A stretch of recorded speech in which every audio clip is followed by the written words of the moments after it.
बिस्मिल्लाहिर्रहमानिर्रहीम। तो देखिए हम जो है यहाँ पर की मैनेजेरियल पर्सनल जो लेसन है, जो कि 19th लेसन है, थोड़ा मॉडरेट टाइप का है। इसमें जो है सेक्शंस जो है थोड़े ज़्यादा होने वाले, यानी कंटेंट बोल सकते हो थोड़ा सा कम ही है, लेकिन इसमें जो है ना सेक्शंस बहुत ज़्यादा होने वाले हैं। लेकिन मुश्किल नहीं, हम इससे थोड़ा स्लो करेंगे, हम कोशिश करेंगे इसको हम एक्सटेंड करें 3 घंटे तक, ठीक है। और जो पहला पार्ट रहेगा वो मैं आपको जो है लिख लिख के समझाऊंगा, और इसमें जो है हम बुक की बातें थोड़ी सी कम करेंगे, लेकिन ठीक है। तो देखिए सबसे पहले हम जानते हैं कि की मैनेजोरियल पर्सनल जो है बोला किसे जाता है। अच्छा ठीक है, की मैनेजोरियल पर्सनल जो है बोला जाता है आपके एमडी को, आपके मैनेजर को, या फिर होल टाइम डायरेक्टर को, कंपनी सेक्रेटरी को, चीफ फाइनेंशियल ऑफिसर को और कंपनी एग्जीक्यूटिव ऑफिसर को। ये जो हम टर्म्स है जो है इन्हें बार बार बात करेंगे, जिसमें से मैं आपको बता दूं ये जो है कि मैनेजिंग डायरेक्टर और मैनेजर में से सिर्फ आपको एक रखने की ज़रूरत होती है जो कि कंपनी के मैनेजमेंट का काम करेगा, ठीक है। तो हम इनको जो मिलाकर एक ही बोलेंगे, एक ये हो गए 2 3 4 और ये हो गए 5, ठीक है। तो ये जो है 5 मिल के जो है कंपनी का की मैनेजेरियल पर्सन जो है उन्हें बनाते हैं, ठीक है। अभी देखिए हम जानेंगे कि किन कंपनियों को जो है की मैनेजरियल पर्सनल जो है हायर करने की ज़रूरत पड़ती है। तो देखिए सबसे पहले आपके कंपनी के जो लिस्ट, आप अगर लिस्टेड कंपनी है तब आपको जो है की मैनेजरियल पर्सनल रखने की ज़रूरत हो जाएगी, ठीक है। और अगर आप पब्लिक कंपनी है या फिर प्राइवेट कंपनी है, आपका जो है पेड अप शेयर कैपिटल जो है, पेड अप शेयर कैपिटल आपका जो है वो 10 करोड़ या फिर उससे ज़्यादा का हो जाता है, ठीक है। आप पब्लिक कंपनी या फिर आप प्राइवेट कंपनी है, अगर आपका जो है पेड अप शेयर कैपिटल जो है 10 करोड़ से ज़्यादा का हो जाता है तो आपको जो है की मैनेजरियल पर्सनल हायर करने की जो है ज़रूरत होती है, ठीक है। अभी देखिए हम जानेंगे कि क्या की मैनेजरियल पर्सनल की हम बात कर रहे हैं तो क्या उसमें सब के सब जो है वो आ जाने चाहिए। तो देखिए मैं आपको बताता हूँ, इन ये और ये, ठीक है, इनमें से सिर्फ एक भी चल जाएगा, लेकिन कंपनी सेक्रेटरी और सीएफओ का होना ज़रूरी है। यानी 3 हम पर्सन की बात कर रहे हैं। एक देखिए आपका जो है कंपलसरी रिक्वायरमेंट, अगर मैं आपको बोलूँ ना यहाँ पर कंपलसरी रिक्वायरमेंट, ठीक है। तो देखिए कंपलसरी रिक्वायरमेंट की अगर मैं बात करूँ तो आप में कंपनी सेक्रेटरी होना ज़रूरी है, आप में चीफ फाइनेंशियल ऑफिसर होना ज़रूरी है, ठीक है। और इनमें से जो है आपको एक रखना पड़ेगा, ठीक है, या फिर होल टाइम डायरेक्टर या फिर सीईओ। इनमें से जो है आपको एक रखना है। यहाँ तो 2 तो यहाँ से हो गए और एक आपको यहाँ से रखने की ज़रूरत पड़ जाती है, ठीक है।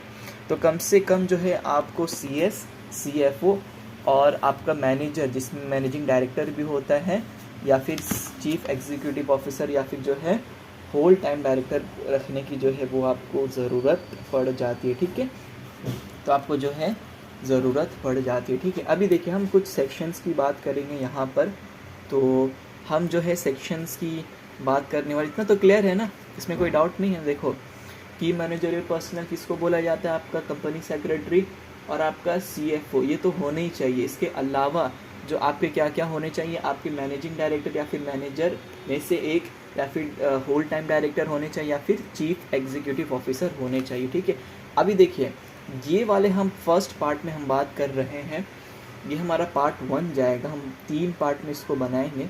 तो देखिए पार्ट 1 की अगर हम बात करें ना, तो हम यहाँ पर जो है 2 सेक्शंस को कवर करेंगे, और वो 2 सेक्शन है, एक 203 जिसके कुल मिला के 4 पार्ट है, और एक हम करेंगे सेक्शन 196 जिसके मिलाकर जो है 5 पार्ट होने वाले हैं, ठीक है। यही 2 सेक्शंस है, और इसके अलावा कुछ मिसलिनियस जिसको मैं बोलूँगा वो चीज़ें रहेंगी जो हमें यहाँ पर देखने वाली है, ठीक है। तो सबसे पहले देखिए हम क्या कहेंगे, 203 आपका एक ये कहता है कि जो आपके कंपनी का चेयरपर्सन रहेगा ना, वो चेयरपर्सन होने के साथ साथ, वो चेयरपर्सन के होने के साथ साथ आपका जो है वो सीएफओ नहीं होगा, या फिर उसके साथ साथ आपका एमडी जो है वो नहीं होगा। यानी कि अगर आप चेयरपर्सन की बात करें तो कंपनी का जो चेयरपर्सन है वो सिर्फ चेयरपर्सन ही रहेगा, और वो मैनेजिंग डायरेक्टर या फिर चीफ फाइनेंशियल ऑफिसर नहीं बन सकता। तो चेयरपर्सन जो है वो आप ऐसे मान लीजिए वो सीएम नहीं बन सकता कंपनी का। सी से बोले तो सीएफओ, ठीक है, सी से बोले तो चीफ फाइनेंशियल ऑफिसर, और एम से बोले तो मैनेजिंग डायरेक्टर। तो आपका जो चेयरपर्सन है वो चेयरपर्सनशिप के साथ साथ सीएम जो है वो नहीं बन सकता। क्या वो सीएम जो है बन सकता है? नहीं, वो सीएम जो है कंपनी का नहीं बन सकता। ठीक है, तो इतनी बात जो है हमें अच्छे से समझ में आ गई है। ठीक है, अब चलिए बढ़ते हैं आगे। 200 सेक्शन 3(1) का ही देखिए, एक चीज़ ये बोल रहा है कि ये इसमें कुछ एग्जेम्पशन भी आती है। ठीक है, इसमें जो है कुछ एग्जेम्पशन भी आती है। ठीक है, एग्जेम्पशन नंबर 1, अगर आर्टिकल्स ऑफ एसोसिएशन में जो है कुछ और दिया हुआ है। एग्जेम्पशन नंबर 2, अगर आपके कंपनी का सिर्फ एक ही बिजनेस है। ठीक है, अगर आपकी कंपनी का एक ही बिजनेस। नंबर 3 का कहने का मतलब है, अगर उसको थोड़ा विस्तार में समझेंगे, अगर आप एक पब्लिक कंपनी है, ठीक है, अगर आप एक पब्लिक कंपनी है, ठीक है, और आप 3 चीज़ को फुलफिल करते हैं। एक, आपके मल्टीपल बिजनेस होने चाहिए। ठीक है, आपके मल्टीपल बिजनेस होने चाहिए। दूसरा, आपके हर बिजनेस में कम से कम एक सीईओ अपॉइंट है, चीफ एग्जीक्यूटिव ऑफिसर। तीसरा, आपका paid up share capital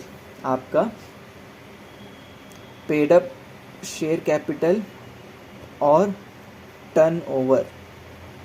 paid up share capital आपका होना चाहिए यहाँ पर 100 करोड़ और टर्नओवर होना चाहिए आपका 1000 करोड़। ठीक है, तो अगर ये तीनों कंडीशंस आपकी पूरी होती हैं तो पब्लिक कंपनी जो है वो पब्लिक कंपनी का जो चेयरमैन होगा वो सीएफओ या फिर मैनेजिंग डायरेक्टर बन सकता है। ठीक है, तो 203(1) की अगर हम बात करें तो नॉर्मली तो वो यही बोलेगा कि जो कंपनी का चेयरपर्सन है वो सीएफओ और एमडी नहीं बन सकता, अनलेस आर्टिकल्स में कुछ और दिया हुआ है, या फिर आपके एक ही बिजनेस है कंपनी का, या फिर आपके कंपनी का अलग अलग बिजनेस है और हर बिजनेस में आपने कम से कम एक सीईओ हायर कर रखा है, और आपकी एक पब्लिक कंपनी जिसका शेयर कैपिटल 100 करोड़ है और जिसका टर्नओवर 1000 करोड़ है। ठीक है, जिसका टर्नओवर 1000 करोड़ है। ठीक है, और जिसका टर्नओवर जो है वो 1000 करोड़ है। ठीक है, ओके। अब देखिए 203(2) क्या कह रहा है।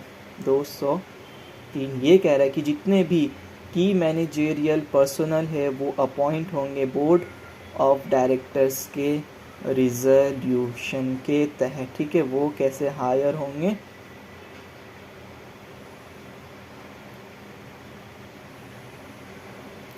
वो आपके देखिए हायर होंगे बोर्ड ऑफ रिजोल्यूशन के तहत जो है वो आपके हायर होंगे। ठीक है, वो कैसे आपको हायर करना है? बोर्ड ऑफ रिजोल्यूशन के तहत जो है आपको हायर करना पड़ेगा। तो ठीक है, आपके की मैनेजरियल पर्सनल कैसे हायर होंगे? वो बोर्ड ऑफ रिजोल्यूशन में बोर्ड मीटिंग में जो हायर होंगे।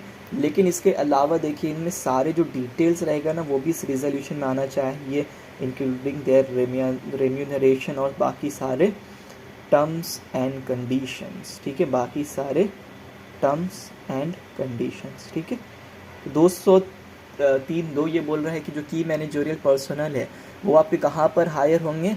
वो आपके बोर्ड रिजोल्यूशन में हायर होंगे, और जब वो बोर्ड रिजोल्यूशन में जब आपके हायर होंगे, ठीक है, तब उनकी जो रेम्यूनरेशन जो है और अदर टर्म्स एंड कंडीशंस भी रेजोल्यूशन में आ जाना चाहिए। ठीक है, 203(3) देखिए 203(3) तो ये बोल रहे हैं कि अगर आप जो है की मैनेजरियल पर्सनल है, ठीक है, अगर आप की मैनेजरियल पर्सनल है, ठीक है, तो आप जो है एक कंपनी से ज़्यादा अपॉइंट नहीं हो सकते, यानी आप एक कंपनी से ज़्यादा ऑफिस होल्ड नहीं कर सकते। ठीक है, आप जो है एक कंपनी से ज़्यादा ऑफिस होल्ड नहीं कर सकते। लेकिन इसमें भी जो है कुछ एग्जेम्पशन है, उस एग्जेम्पशन को जो है हम यहाँ पर समझने की कोशिश करेंगे। देखिए 203(3) तो ये बोल रहा है कि आप एक से ज़्यादा का ऑफिस तो होल्ड नहीं कर सकते कंपनी से ज़्यादा। इन सबसे पहला एग्जेम्पशन ये है कि की मैनेजोरियल पर्सनल है वो दूसरे कंपनी का डायरेक्टर बन सकता है, ठीक है, अगर वो बोर्ड ऑफ डायरेक्टर्स जो है अप्रूव कर दे तो, ठीक है। यानी कि देखिए बोला जा रहा है कि अगर की मैनेजोरियल पर्सनल डायरेक्टर बनना चाहे अदर कंपनी का, अगर वो डायरेक्टर बनना चाहे अदर कंपनी का, ठीक है, तो वो बन सकता है, लेकिन उससे पहले उसको जो वो कंपनी का जो बोर्ड जो KMP है वो जो है उसका बोर्ड अप्रूवल लेना पड़ेगा। यहाँ पे देखिए रिजोल्यूशन की बात हम नहीं कर रहे हैं, हम सिर्फ अप्रूवल की बात कर रहे हैं, ठीक है।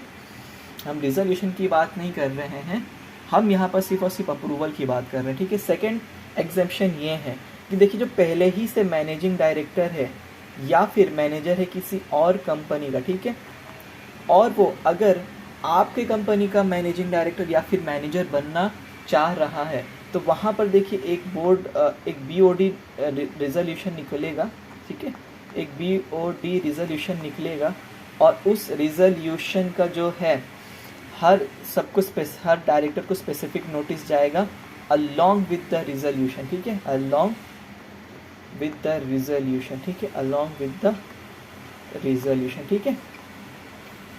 इसमें क्या बोल रहा है कि 203(3) ये बोल रहा है कि KMP जो है वो होल्ड ऑफिस तो एक ही जगह होल्ड करेंगे, लेकिन बोल रहा है KMP जो है दूसरे जगह डायरेक्टर बनना चाहे तो बन सकते हैं, लेकिन उस कंपनी के बोर्ड ऑफ डायरेक्टर्स के अप्रूवल लेने पड़ेंगे।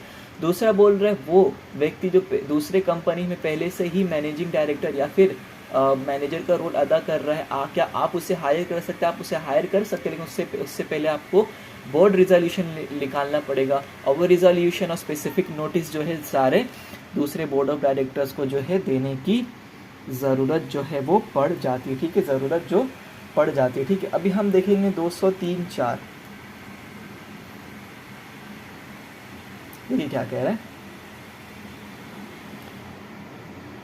203(4) ये बोल रहे कि अगर कोई भी वैकेंसी आ जाती है कि मैनेजोरियल पर्सनल में, तो वो विदिन 6 मंथ्स फुलफिल हो जाना चाहिए, within 6 months should be fulfilled, ठीक है, वो जो है विदिन 6 मंथ जो है फुलफिल्ड हो जाना चाहिए, ठीक है, वो जो है विदिन 6 मंथ जो है फुलफिल्ड हो जाना चाहिए, ठीक है। तो ये तो हमने बात कर दी नॉर्मली, जो कि कंपनी 102, 3, 2, 3 और 4 को अपनाना पड़ेगा, लेकिन गवर्नमेंट कंपनी जो है वो उन्हें जो है ये सेक्शन 203, ठीक है, 203(1), 2, 3, 4 अपनाने की ज़रूरत नहीं, ये इस कंडीशन से एग्जेम्प्ट है, ठीक है, ये इस कंडीशन से एग्जेम्प्ट है, ठीक है। तो अगर गवर्नमेंट कंपनी की बात करें तो उनका चेयरपर्सन है, वो चाहे कोई कंडीशन फुलफिल कर भी रहा हो कि नहीं कर रहा, वो MD और CFO बन सकता है। दूसरा हमने ये देखा कि उधर की जो की मैनेजोरियल पर्सनल है वो दूसरे कंपनी में भी की मैनेजोरियल पर्सनल को होल्ड कर सकते हैं। तीसरा हमने ये देखा कि जो की मैनेजोरियल पर्सनल है वो किसी और कंपनी के डायरेक्टर भी इसका मतलब बन सकते हैं बगैर परमिशन के, या फिर मैं उल्टा बोल रहा हूँ शायद ऐसा भी हो सकता है कि वो जो है किसी और डायरेक्टर की कंपनी का बन ही नहीं सकते। चले ये तो ठीक है, बट इतना ध्यान रखना है कि जो प्रोविजन से 203(1), 2, 3, 4 ये जो है ना, ये गवर्नमेंट कंपनी में जो है अप्लाई नहीं होते, ठीक है। अभी हम बात करते हैं पेनाल्टी की। कोई भी अगर पेनाल्टी विद द प्रोविजंस, अगर प्रोविजंस ऑफ सेक्शन 203 अपनाता नहीं, तो देखिए कंपनी को जो है ना, वो कंपनी को जो है वो अप टू 5 लाख, ठीक है, अप टू 5 लाख का जुर्माना हो जाएगा, और एवरी की मैनेजोरियल पर्सनल और डायरेक्टर जो कि इन्वॉल्व थे उन्हें 50,000 से लेकर 5 लाख का जुर्माना हो जाएगा, ठीक है। तो ये पेनाल्टी थी जो हम मिसलेनियस में डालेंगे। इसके अलावा एक रेगुलेशन 30 भी है, regulation 30 of SEBI load regulation. देखिए ये क्या कह रहा है, अगर आप एक लिस्टेड कंपनी है, ये क्या कह रहा है, ये कह रहा है कि अगर आप एक लिस्टेड कंपनी है, ठीक है,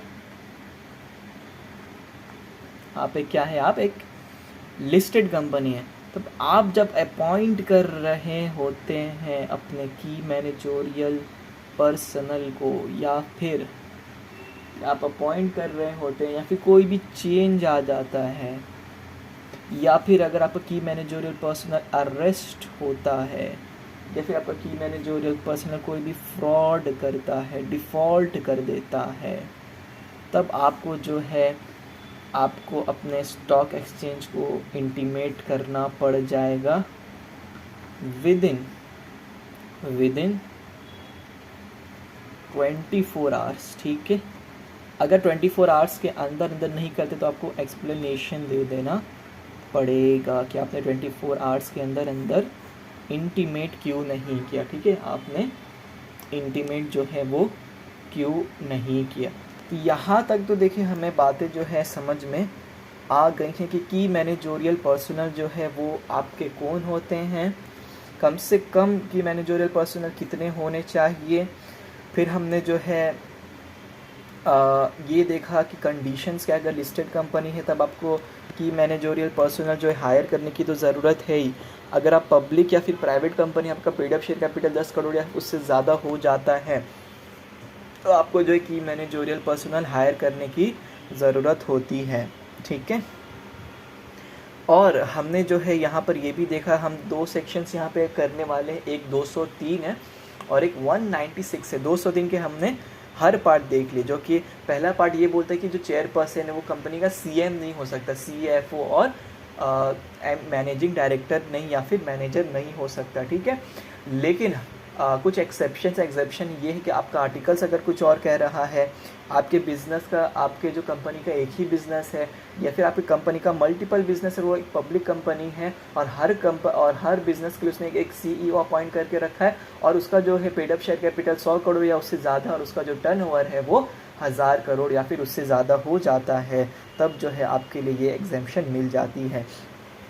203 सबसेक्शन 2 आपका ये कहता है कि मैनेजोरियल पर्सनल है, ये कहाँ पर अपॉइंट होंगे, ये बोर्ड ऑफ डायरेक्टर्स के मीटिंग में बोर्ड रिजोल्यूशन से जो अपॉइंट होंगे, इंक्लूडिंग द रिम्यूनरेशन भी आना चाहिए उस रिजोल्यूशन में, और सारे टर्म्स एंड कंडीशंस भी जो है वो आ जाने चाहिए, ठीक है। फिर दूसरी बात हम ये देखिए कि 203(3) ये बोलता है कि क्या की मैनेजोरियल पर्सनल एक से ज़्यादा जगह अपॉइंट हो सकते हैं, तो नहीं। देखिए की मैनेजोरियल पर्सनल जो है वो एक से ज़्यादा जगह जो है वो अपॉइंट नहीं हो सकते, ठीक है।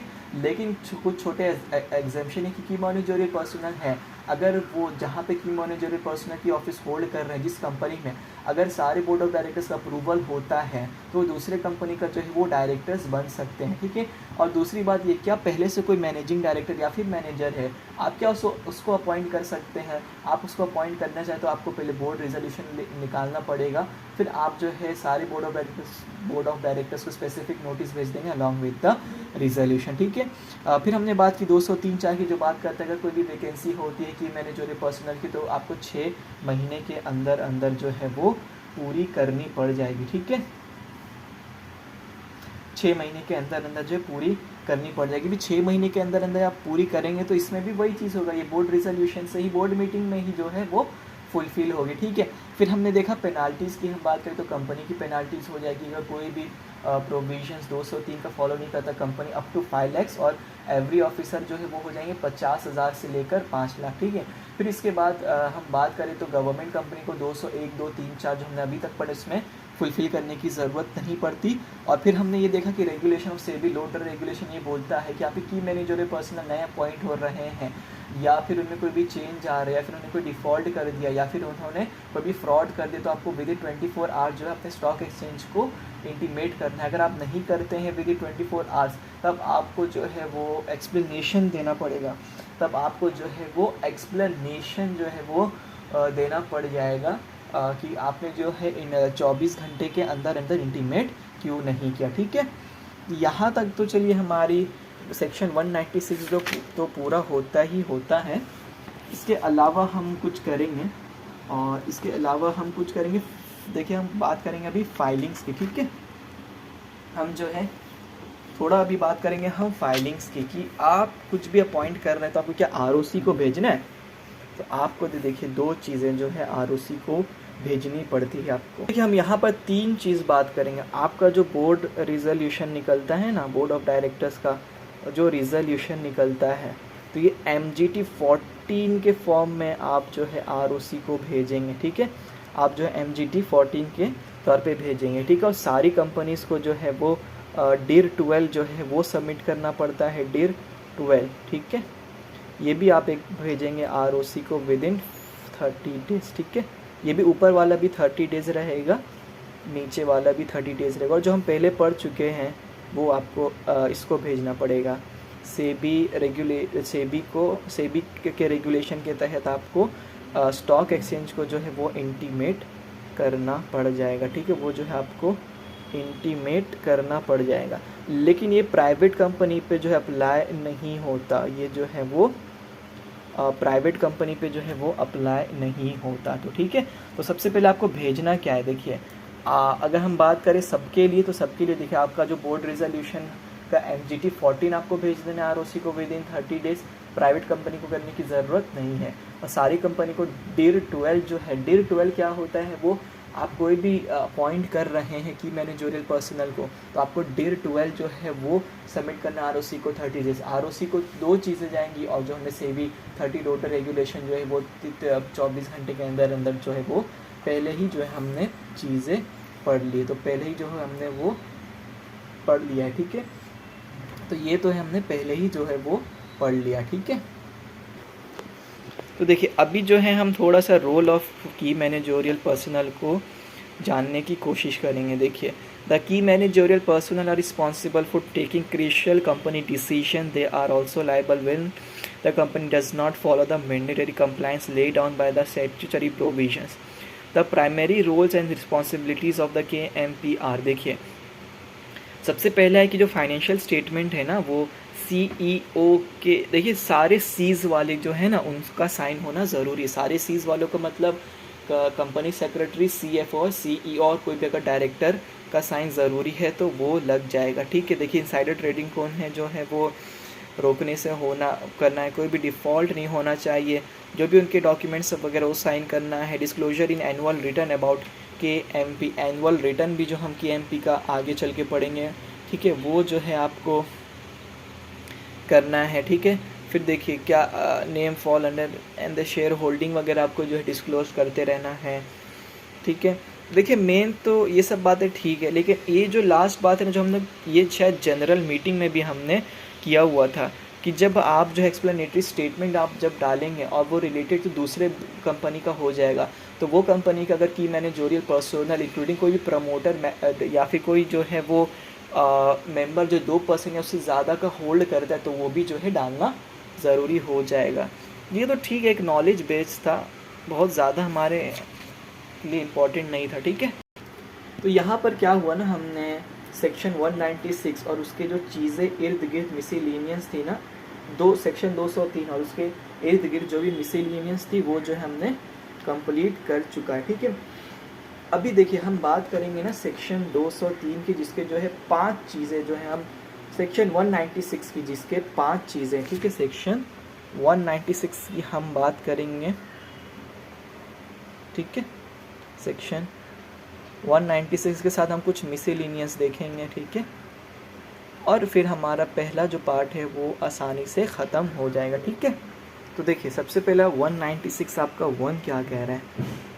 196 आपका 1 ये कह रहा है कि आप मैनेजर और MD को एक साथ अपॉइंट नहीं कर सकते। शुड नॉट बी अपॉइंटेड, ठीक है, एट द सेम टाइम, क्योंकि दोनों काम एक ही जैसा करने वाले हैं, क्योंकि दोनों जो काम है वो एक ही जैसा करने वाले हैं। 196(2) ये बोलता है कि इनका पीरियड जो होगा वो 5 ईयर्स होगा, ये रीअपॉइंट हो सकते हैं, ये रीअपॉइंट हो सकते हैं।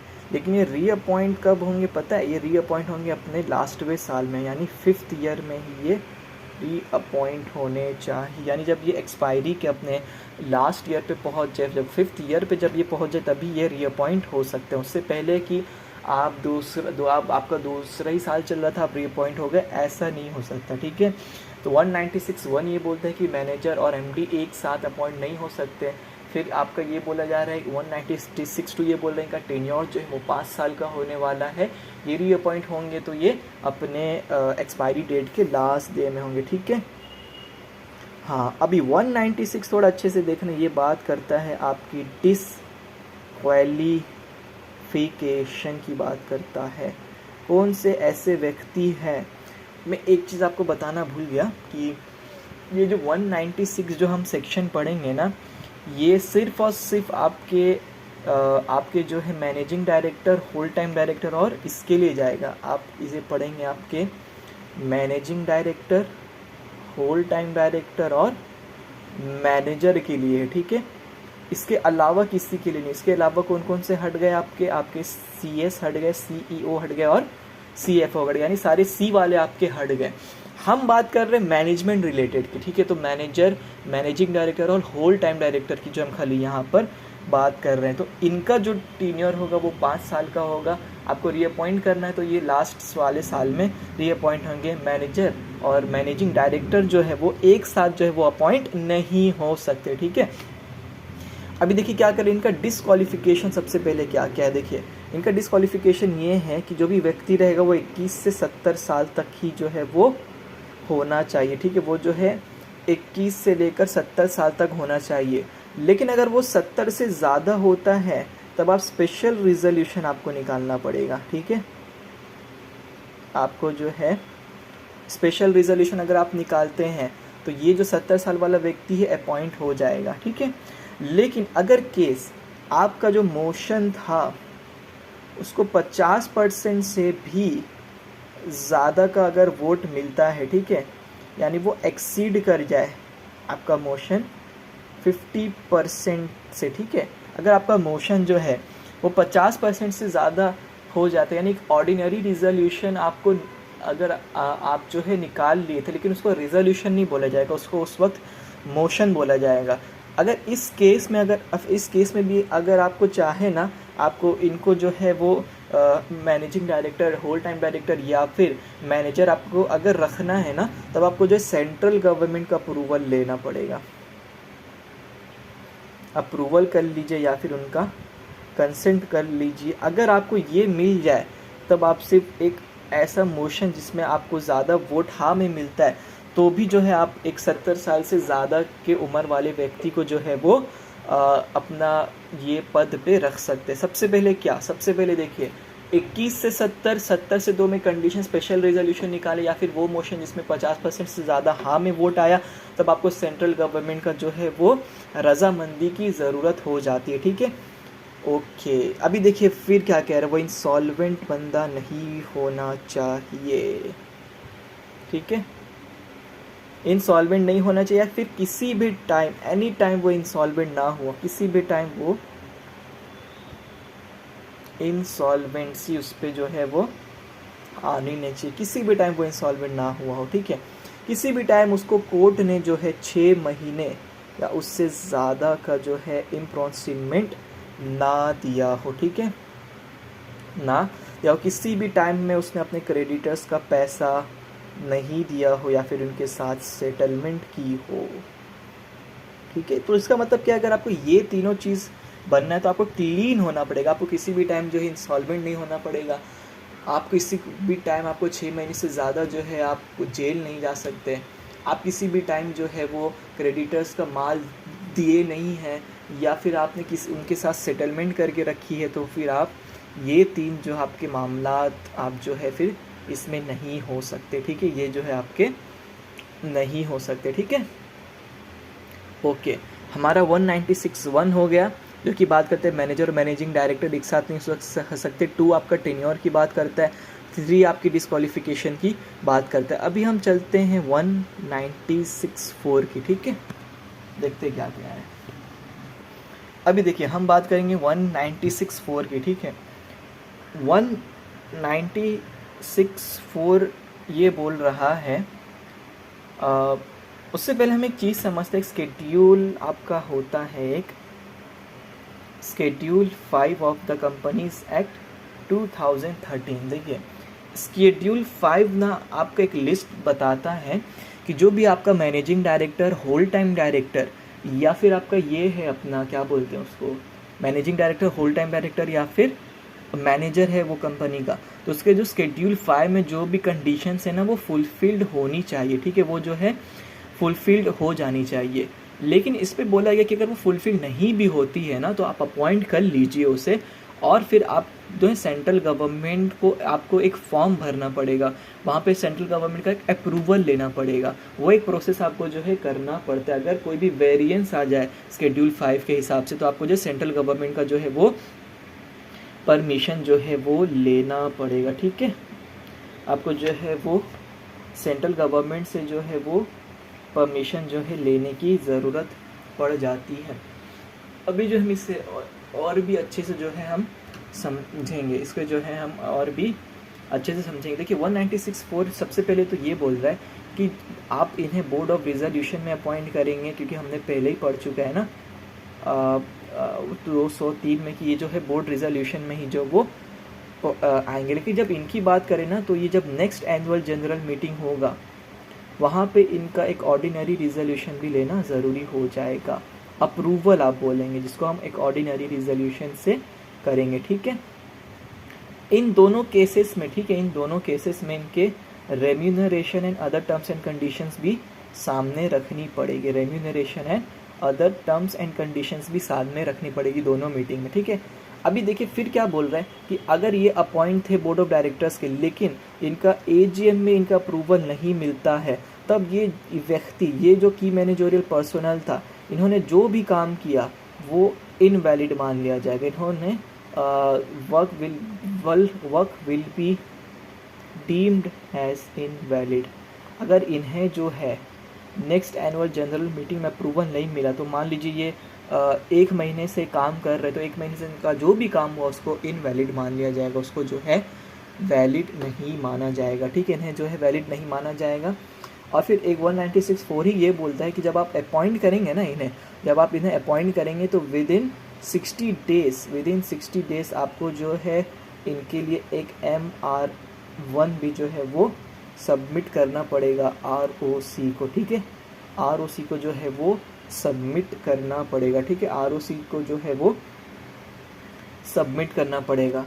अरे सॉरी ये 196(5) है जो मैंने यहाँ पे बात कही थी कि अगर 196(4) के तहत इन्हें जो है AGM में अप्रूवल नहीं मिलता तब ये इनका जो सारा काम रहेगा वो इनवैलिड हो जाएगा। यानी 4 और जो 5 है वो एक ही तरह से मिलता है। देखिए 4 क्या कह रहे हैं, आप बोर्ड ऑफ रिजोल्यूशन तो नॉर्मली आप लेंगे, ये 203 भी हमें बता रहे हैं, लेकिन आप इनकी बात करें तो हमें इनका नेक्स्ट एनुअल जनरल मीटिंग में अप्रूवल भी लेना पड़ेगा ऑर्डिनरी रिजोल्यूशन से, जहाँ पे इनका सारा रेम्यूनरेशन वगैरह देना पड़ेगा। फिर बात करते हैं जब ये अपॉइंट हो जाए तब इनके 60 दिन के अंदर MR1 जो है आपको ROC को जो है वो सबमिट करना पड़ेगा, ठीक है, सबमिट करना पड़ेगा। एक होमवर्क तुम्हारे लिए ये देख लेना कि ये जो अपॉइंट होंगे किस बेसिस पे, बोर्ड रिजोल्यूशन के बेसिस पे 60 डेज बात कर रहा है या फिर ये AGM के अप्रूवल से जो है बात कर रहा है, ये होमवर्क देख लेना। मेरे हिसाब से शायद AGM के हिसाब से जो है बात कर रहा होगा, ठीक है। 196(5) ये कहता है कि इन्हें बोर्ड रिजोल्यूशन से जो है वो अप्रूवल मिला था लेकिन AGM में नहीं मिला, तो इन्होंने जितने भी काम किए वो सारे के सारे अनडीम्ड माने जाएंगे, वो सारे के सारे जो है वो डीम्ड नहीं माने जाएंगे, ठीक है। अभी देखिए वहाँ पर हमने गवर्नमेंट कंपनी की बात की थी जो कि ये सारे प्रोसीजर को फॉलो करने से एग्जेम्प्ट हो जाएंगे। यहाँ पर देखिए गवर्नमेंट कंपनी जो है ना उनके लिए क्या क्या चीज़ें एग्जेम्प्ट है गवर्नमेंट कंपनी वालों के लिए। देखिए उनके लिए सबसे पहले 2, 4, 5 एग्जेम्प्ट है, ठीक है। प्राइवेट एंड स्पेसिफाइड IFSC के लिए 4 और 5 जो है एग्जेम्प्ट हो जाएंगे। 2 क्या बात कर रहा था टेन्योर की, 4 क्या बात कर रहा है बोर्ड रिजोल्यूशन और ऑर्डिनरी रिजोल्यूशन की, 5 क्या बात करता है अगर वो AGM में अगर उनका रिजोल्यूशन पास नहीं तो उन्होंने जो भी सारे काम किए वो सारे इनवैलिड मान लिए जाएंगे।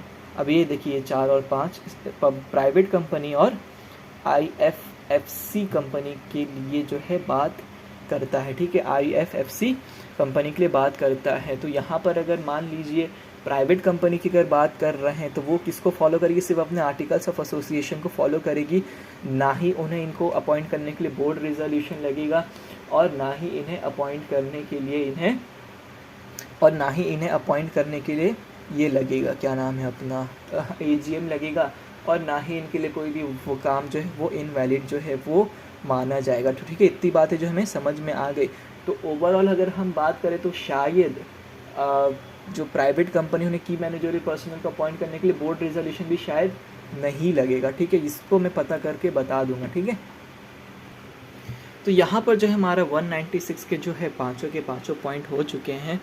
अब हम देखिए करने वाले हम शेड्यूल 5 को हम देखेंगे वो है क्या एक्चुअली में, वो लिस्ट क्या प्रदान करता है। और जैसे कि हमने बात की थी कि अगर शेड्यूल 5 पे भी जो है अगर कोई वेरिएशन हो रहा है और कंपनी उसे अपॉइंट करना चाह रही है तो उसे जो है ना सेंट्रल गवर्नमेंट को अपॉइंट करने के 90 दिन के अंदर अंदर एक जो है अप्रूवल लेने के लिए एक फॉर्म भरना पड़ेगा जिसको हम बोलते हैं MR2, ठीक है। MR2 जो है वो सेंट्रल गवर्नमेंट को देना पड़ता है, ठीक है। फिर सेंट्रल गवर्नमेंट इन्हें अपना अप्रूवल देगी, ठीक है, तब वो कंटिन्यू कर लिए जाएंगे। ऐसा नहीं कि पहले अप्रूवल लेगा फिर इन्हें जो है अपॉइंट किया जाएगा, नहीं, अपॉइंट करने के बाद आप सेंट्रल गवर्नमेंट का अप्रूवल लीजिए 90 दिन के अंदर अंदर, ठीक है, 90 दिन के अंदर अंदर, ठीक है, 90 दिन के अंदर अंदर, ठीक है, 90 दिन के अंदर अंदर, ठीक है। ओके, तो ठीक है, अभी हम देखते हैं शेड्यूल 5 जो है वो क्या कह रहा है। देखिए शेड्यूल 5 तो यही बोल रहा है, आपका इम्प्रोसिनमेंट की बात कर रहा है और ये बात कर रहा है कि अगर आपका किसी भी चीज़ में फ़ाइन था जो कि 1000 रुपये को एक्सीड करता है 1000 और मोर, ठीक है, तब आप अपॉइंट नहीं हो सकते। और इम्प्रोसिनमेंट तो पहले ही से था, प्रोसिनमेंट तो पहले ही से था, ठीक है। फिर इसके बाद बात करता है कि आपने फॉरेन एक्सचेंज या फिर आप जो है स्मगलिंग एक्टिविटीज़ में जो है आप गिरफ्त नहीं हो गए, जो कि स्मगलिंग एक्ट के तहत जो बात करता है, यानी फॉरेन एक्सचेंज फेमा और स्मगलिंग एक्ट के तहत आप जो है वो डिटेन्ड नहीं किए गए। डिटेन्ड का मतलब होता है आपको कस्टडी में जो है वो नहीं रखा गया हो, ठीक है, कस्टडी में नहीं रखा गया हो, ठीक है। फिर बात करता है कि आप अगर रेसिडेंट ऑफ इंडिया अगर नहीं है, नॉन रेसिडेंट ऑफ इंडिया है, या फिर वही जो बात करता है आप 21 से 70 साल के अलावा आपकी कोई एज हो जाती है, ठीक है।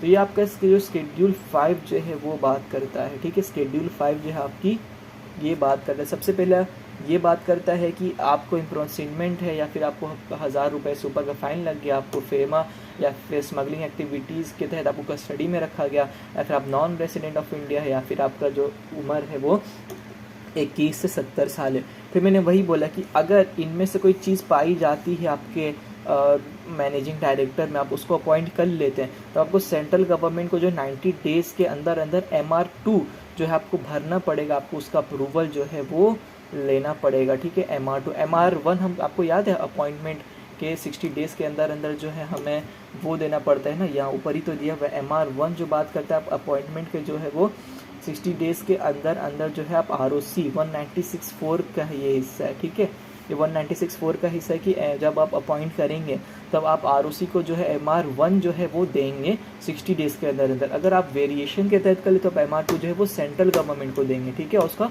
अप्रूवल मांगेंगे, जो कि MR2 जो है वो बात करता है, ठीक है, जो कि MR2 की बात करता है। अभी देखिए क्या बोल रहा है कि जब आप ऐसे व्यक्ति को ना अपॉइंट कर रहे हैं जो कि स्केड्यूल 5 से वेरिएशन खाता है, तब आपको ना एक नोटिस भी जो है इशू करनी पड़ेगी। और वो नोटिस आपकी कैसे रहेगी, एक जनरल नोटिस रहेगी।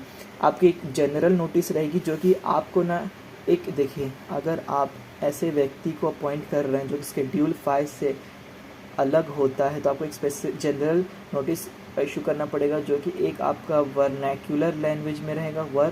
क्या स्पेलिंग है,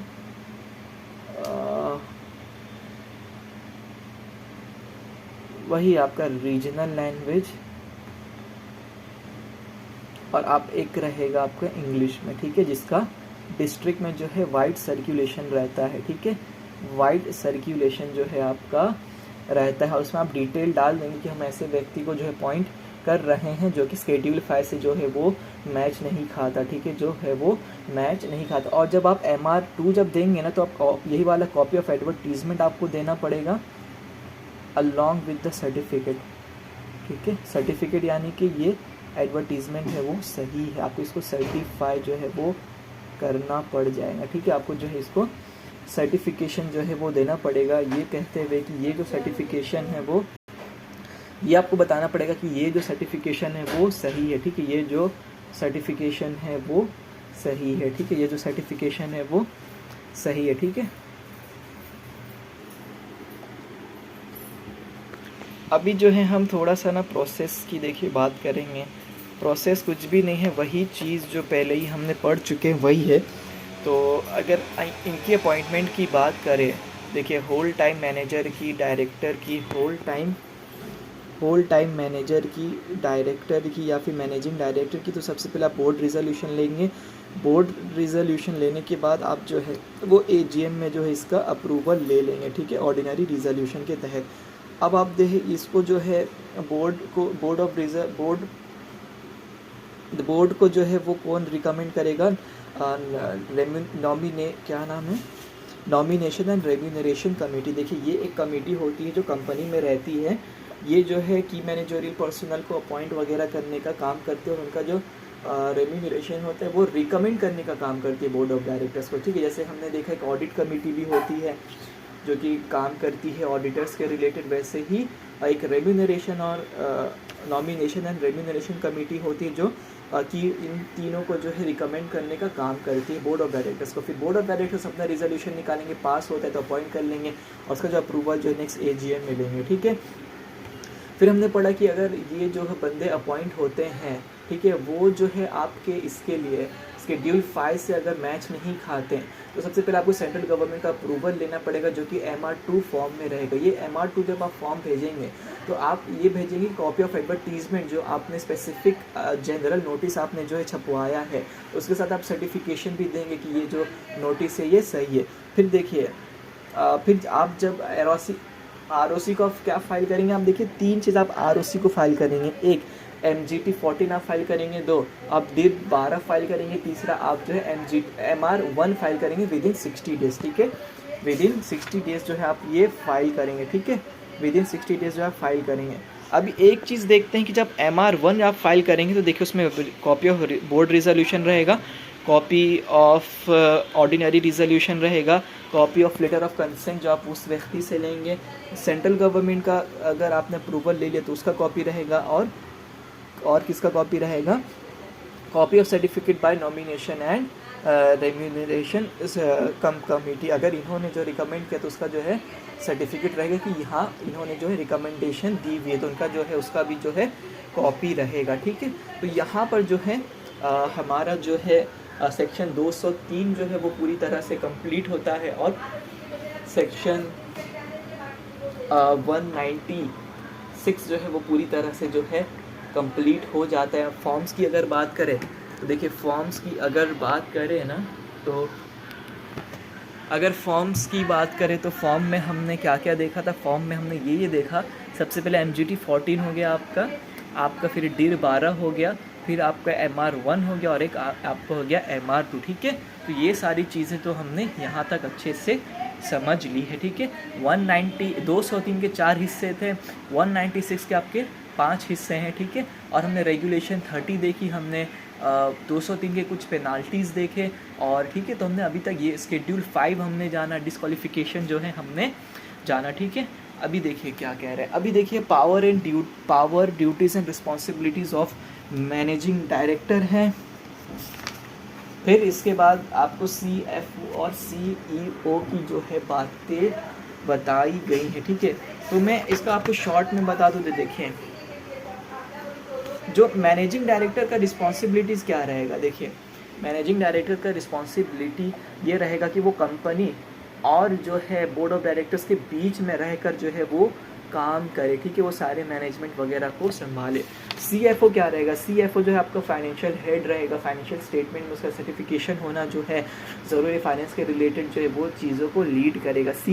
एग्जीक्यूटिव ऑफिसर क्या रहेगा, वो भी जो है एग्जीक्यूट करने का जो है वो काम वगैरह जो है वो करेगा, ठीक है, एग्जीक्यूट करने का जो है वो काम वगैरह करेगा, ठीक है।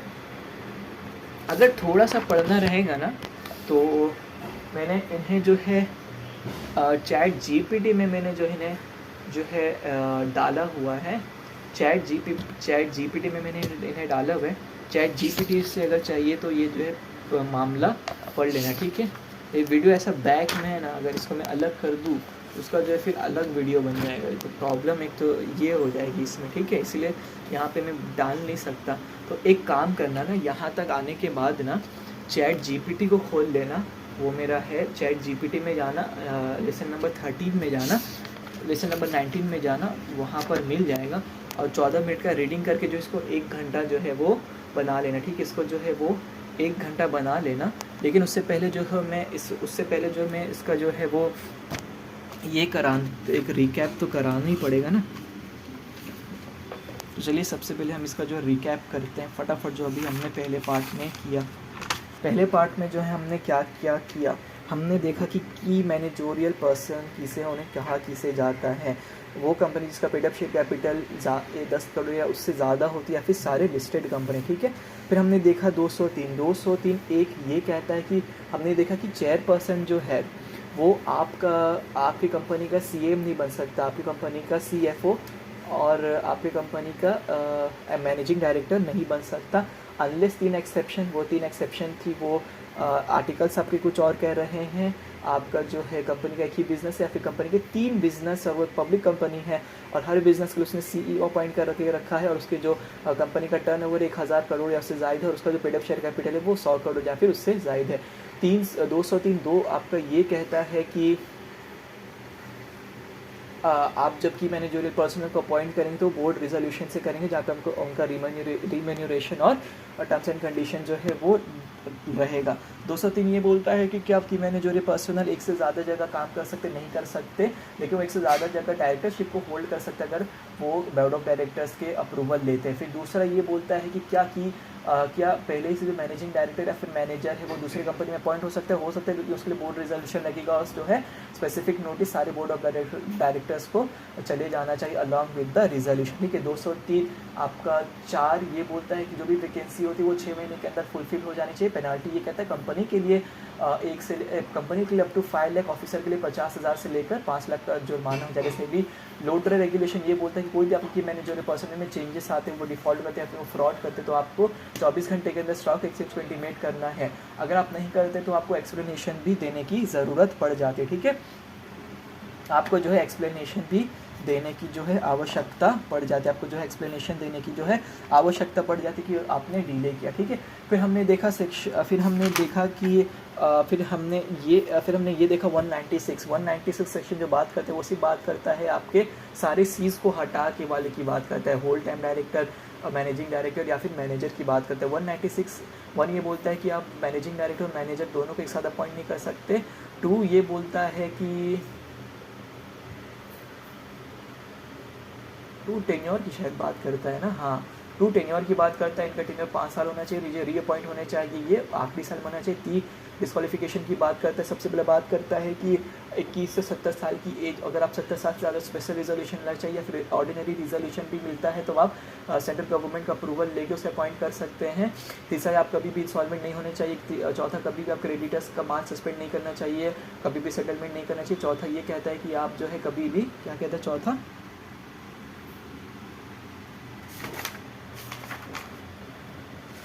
चौथा ये कहते हैं कि अभी भी जो है आपको कन्विक्ट नहीं हुआ हो आप पे 6 महीने या फिर उससे ज़्यादा, ठीक है, 6 महीने या फिर उससे ज़्यादा का जो आपको कन्विक्शन नहीं मिलनी चाहिए, ठीक है, आपको जो है 6 महीने या फिर उससे ज़्यादा का जो है कोर्ट ने कन्विक्ट नहीं कर दिया गया हो, ठीक है।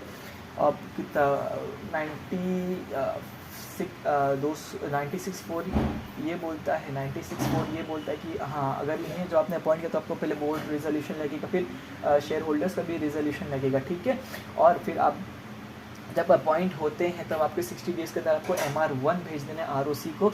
अगर ये एनुअल जनरल मीटिंग अप्रूवल नहीं मिलता तो इन्होंने जो भी काम किए वो इनवैलिड जो है मान लिया जाएगा, ठीक है, इनवैलिड जो है मान लिया जाएगा। 6 और 5 इनवैलिड वाला हो गया। एग्जाम कौन कौन है? 2, 4 और 5 गवर्नमेंट कंपनी, 4 और 5 private company, specific IFFC public company जो है ये सब चीज़ों से करने से एग्जाम्प्ट हो जाएगी, ठीक है, वो जो है एग्जाम्प्ट हो जाएगी, ठीक है, एग्जाम्प्ट जो है वो हो जाएगी, ठीक है। फिर हमने स्केड्यूल 5 देखा। स्केड्यूल 5 में हमने ये देखा कि भाई 21 से 70 एम्प्रोचमेंट, फाइन 1000, फेमा और ड्रग्स के रिलेटेड एक्ट में जो है वो नहीं हुआ, डिटेन नहीं किया गया, उसको कस्टडी में जो है नहीं रखा गया हो। फिर हमने ये देखा कि 21 से 70 का एज हो गया, NRI नहीं होना चाहिए, और क्या था एक, हाँ भाई NRI जो है नहीं होना चाहिए। अगर स्केड्यूल 5 के वेरिएंस में आप किसी को अपॉइंट करते हैं तो 90 डेज़ के अंदर अंदर आपको जो सेंट्रल गवर्नमेंट का अप्रूवल लेना पड़ेगा MR2 में। ये करने से पहले आपको एक जनरल नोटिस छपवानी पड़ेगी सारे मेंबर्स को इक्तिदा करने के लिए। वो आपका जनरल नोटिस रहेगा आपका इसमें अपना क्या नाम है, एक दोनों के न्यूज़पेपर में रहेगा। और MR2 जब आप फाइल करेंगे तो MR2 किस में रहेगा आपका, MR2 जो आपका इसमें रहेगा अपना, आपका कॉपी ऑफ एडवर्टीजमेंट भी रहेगा और सर्टिफिकेशन भी रहेगा। फिर हम बात करते हैं MR2 जो हम भेजते हैं तो उसमें क्या रहेगा। MR2 जब हम भेजते हैं ROC को तो उसमें सबसे पहला बोर्ड रिजोल्यूशन, ऑर्डिनरी रिजोल्यूशन रहेगा, फिर आपका जो है वो रहेगा कंसेंट आपका रहेगा, फिर आपका ये रहेगा अपना नॉमिनेशन एंड रेम्यूनरेशन कमेटी का सर्टिफिकेशन रहेगा। अगर सेंट्रल गवर्नमेंट का कोई अप्रूवल आपने लिया था स्केड्यूल 5 के लिए तो वो भी जो है अप्रूवल रहेगा, ठीक है। फिर हमने ये पढ़ा कि आपका जो फॉर्म्स में हमने पढ़ा, MR1 हमने पढ़ा, MR2 हमने पढ़ा, MGT 14 पढ़ा और DIR 12 पढ़ा, ठीक है। DIR 12 और MGT 14 तो ये तो कॉमन रहेगा, ठीक है। और MGT 14 याद है ना, प्राइवेट कंपनी को भरने की ज़रूरत नहीं होती, ठीक है। यहाँ तक आने के बाद ChatGPT में डालना है, power, duties and responsibilities of managing director देखना है, CFO और CEO देख लेना है, जो कि मेरे हिसाब से 7.5 मिनट में हो जाएगा। तो यहाँ पर अल्हम्दुलिल्लाह हमारा पहला part of key managerial personal and the remuneration का कंप्लीट हो जाता है, ठीक है। तो हमारा पहला पार्ट जो है वो कंप्लीट हो जाता है।